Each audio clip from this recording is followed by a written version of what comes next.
And business editor Richard Southern joins us. Richard, good evening, sir. How are you? I'm very good on this penultimate day of the week. How are you, Adrian? I'm very well, thank you. I'm very well. Now, everyone, we've been talking about schools. It's a big deal with the world of COVID. Normally, this is a big time of year for retailers, but you're looking into the uncertainty around back-to-school shopping right now.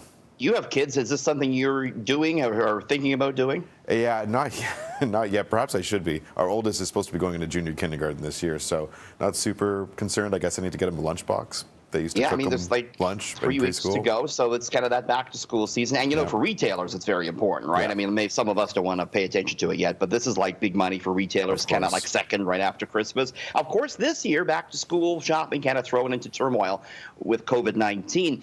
I talked to Staples Canada today. They're one of these big back-to-school retailers, Adrian, and they said, we're seeing people buy different things. They're seeing big sales of laptops, of headsets, and webcams. Online so really learning, right? pointing towards the fact, that we're thinking about, learning from home still. They also told me parents, they're buying things to set up home classrooms, chairs, desks, and the like.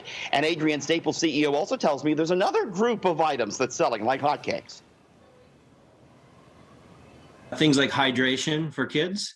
Different jurisdictions across Canada have different views around how they're going to do water fountains and stuff like that. So we've got a whole new program around hydration. Labels, something as simple as labels, so that kids have clear identification of their goods and where they are so that they don't get mixed up. Pretty interesting stuff, Adrian. A whole different picture this year for back to school. No doubt. And I'm sure if lots of families are making it out to the store to purchase things in person, chances are a lot of them aren't using cash. There's not a lot of cash changing hands these days, and other forms of payment are becoming more important. This is really interesting. The Bank of Canada has now extended its oversight to include Interact e-transfer. This is when you could send money to one another using your bank app on your phone. The central bank says it will designate this now as what it calls a prominent payment system. That means it will be fully regulated by the Bank of Canada.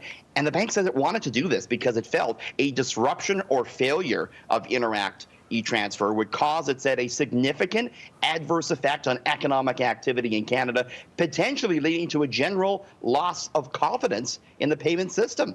Adrian, this has become hugely popular during the pandemic. In April, Interact said it saw more than 61 million e-transfers. That's huge. Though not surprising considering, the current state of the world right now. I'm not going to give you $20 maybe, but I'll transfer to you electronically. Yeah, exactly. Now, on the same topic, many of us would probably like to press fast forward on 2020, and one major coffee chain is doing just that.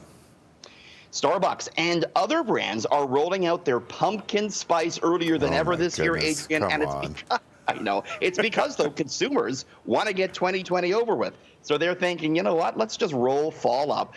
There's a big website called Business Insider. They're reporting tonight that Starbucks will begin its pumpkin spice lattes on August 25th. That's less than 2 weeks from now. It's criminal. Well, people want to get on with it. Let's get this year over with. Pumpkin spice Cheerios also on store shelves, Adrian.